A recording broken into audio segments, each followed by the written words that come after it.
నమస్తే, welcome to our channel. నేను సౌజన్య. రఘురామకృష్ణరాజు గారు రీసెంట్ గానే వైసీపీకి రాజీనామా చేయడం జరిగింది.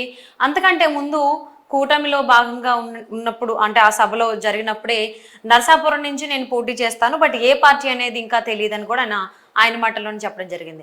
బట్ ఈరోజు లేటెస్ట్ న్యూస్ ఏంటంటే ఆయన టీడీపీలో చేరబోతున్నారు. అది కూడా అధ్యక్షులు చంద్రబాబు గారి ప్రెజెన్స్ లో, ఆయన సమక్షంలో టీడీపీ కండువ కప్పుకోబోతున్నారు రఘురామకృష్ణరాజు గారి వార్తలు వినిపిస్తున్నాయి. ఈ అంశానికి సంబంధించి మనతో మాట్లాడడానికి, వారి విశ్లేషణని మనతో పంచుకోవడానికి ఈరోజు మనతో పాటు ఉన్నారు టీడీపీ సీనియర్ నాయకులు ఉప్పలపాటి శ్రీనివాస్ చౌదరి గారు ఉన్నారు. వారితో మాట్లాడదాం. నమస్కారం చౌదరి గారు. సో రఘురామకృష్ణరాజు గారు టీడీపీలో చేరబోతున్నారు. ఇంతకు ముందు వరకు కూడా ఆయన బీజేపీ నుంచి పోటీ చేస్తారు నరసాపురం నుంచి అని చెప్పేసి అనుకున్నారు.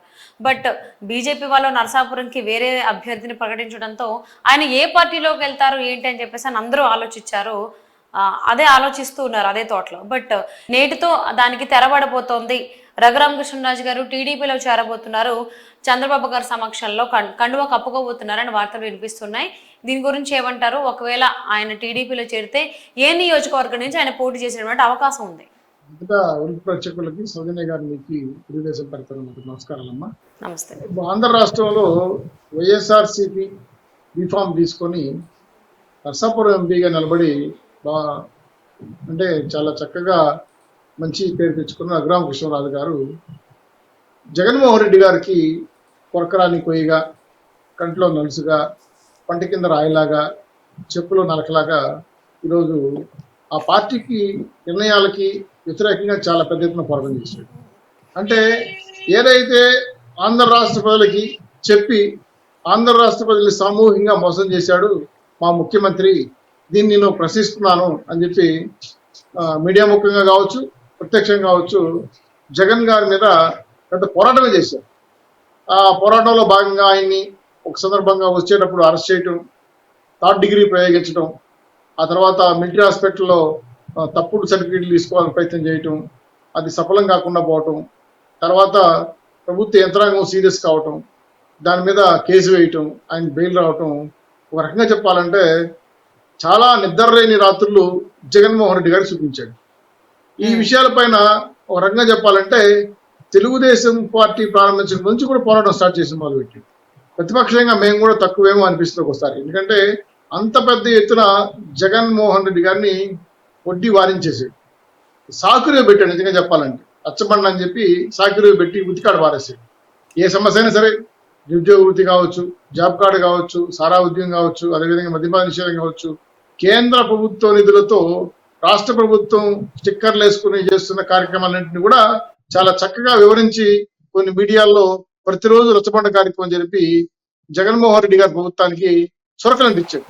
దాంతో ఏంటి ఇన్ని ఏం చేయాలి అర్థం కాక చుట్టూ బిక్కున్న జగన్మోహన్ రెడ్డి గారు సస్పెండ్ చేద్దామా, లేదా రిమూవ్ చేద్దామా, లేదంటే పార్టీని తొలగిద్దామని అగమ్య గోచరణ ఉండగానే ఆయన పుణ్యకాలం కాస్త అయిపోయింది. దాంతో ఎలక్షన్స్, సార్వత్రిక ఎన్నికలు రావడం, ఆయన ఎక్కడి నుంచి పోటీ చేయాలని ప్రశ్నించడం, ఆయన కూడా కొన్ని నిర్ణయాలు చెప్పడం, అనేక సందర్భంగా నాకు ఖచ్చితంగా నరసాపురం వస్తుందని నమ్మకంగా చెప్పడం, ఇవన్నీ కాలగమనంలో కొన్ని జరిగాయి. సరే, ఇప్పటికీ ఓ నిర్ణయాలు రావడం జరిగింది. బీజేపీ వాళ్ళు ఖచ్చితంగా ఇస్తామని ఆలోచనతో ఉన్నారని అనడం, ఆయన కూడా నరసాపురం వేరే వాళ్ళకి కేటాయించడంలో తనకు నమ్మకాలు పోయాయి. సరే, ఇండిపెండెంట్గా వేద్దామా లేదా న్యూట్రల్గా ఉందామని చాలాసార్లు ఆలోచించి పార్టీ నాయకులను సంప్రదించాడు.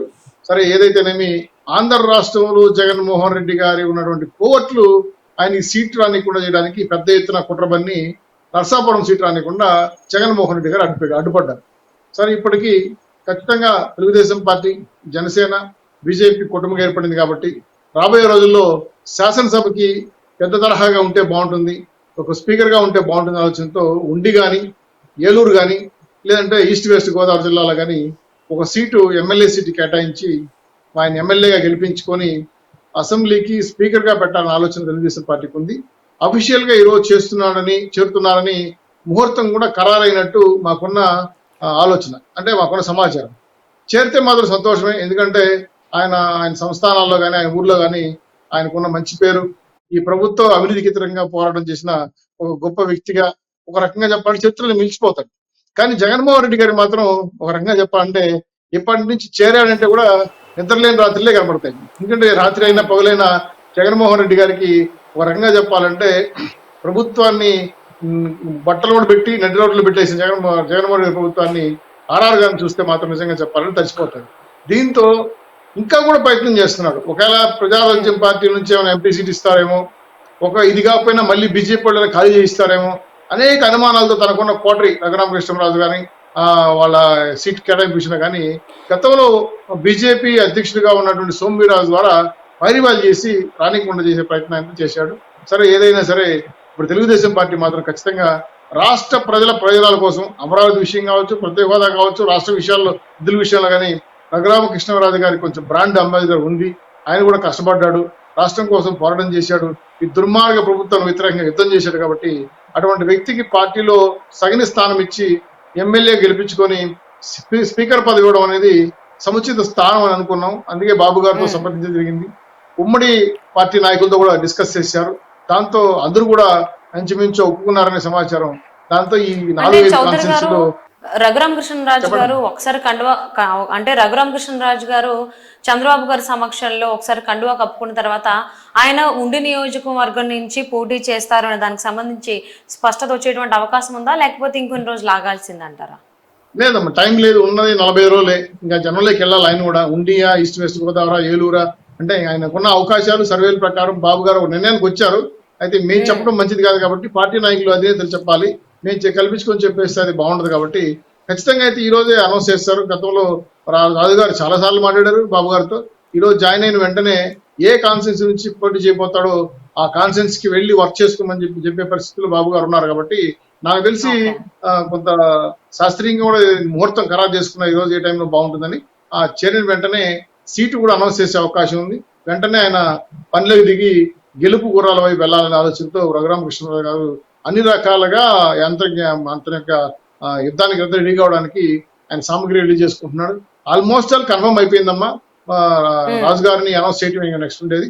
సో టైము కాలము అవన్నీ ఉన్నాయి కాబట్టి అది కొంత శాస్త్రీయంగా చూసుకుంటున్నారు.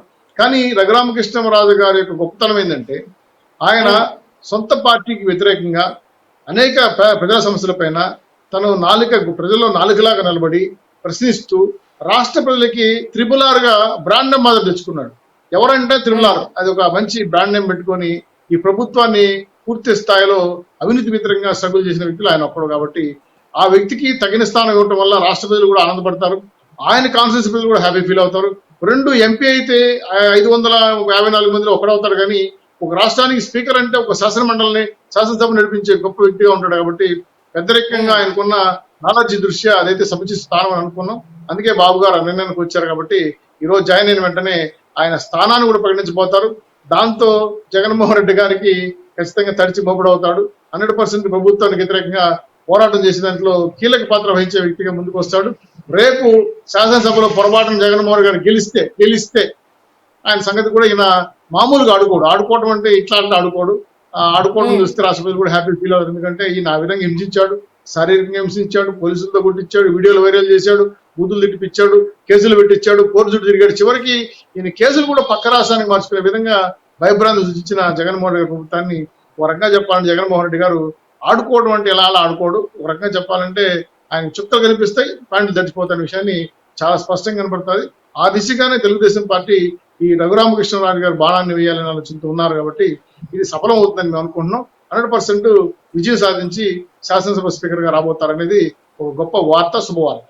ఓకే, సో చాలా రోజుల నుంచి కూడా RRR రఘురామకృష్ణరాజు గారు ఏ పార్టీ నుంచి అలాగే ఏ స్థానం నుంచి పోటీ చేస్తారు అండ్ నరసాపురం అన్నా కానీ బీజేపీ నరసాపురంకి సంబంధించి వేరే అభ్యర్థిని ప్రకటించడంతో ఎక్కడి నుంచి పోటీ చేస్తారు, ఏ పార్టీ నుంచి పోటీ చేసేటువంటి అవకాశం ఉందనేటువంటి దానికి సంబంధించి చాలా ఉత్కంఠ నెలకొంది. దానికి సంబంధించి అయితే ఈరోజు తెరపడిపోతోంది అనేటువంటి వార్త వినడం చాలా సంతోషకరం అండి. సో అలాగే ఆయన ప్రజలు కోరుకుంటున్నారు నన్ను ఏపీ స్పీకర్గా చూడడం అని కూడా ఆయన మాట్లాడడం జరిగింది. సో మరి రాబోయేటువంటి రోజుల్లో ఆయన అలాగే ఆ స్థానంలో నుంచి చూస్తామని చెప్పి ఆశిద్దాం. And thank you so much for spending your valuable time with Chaudhary గారు.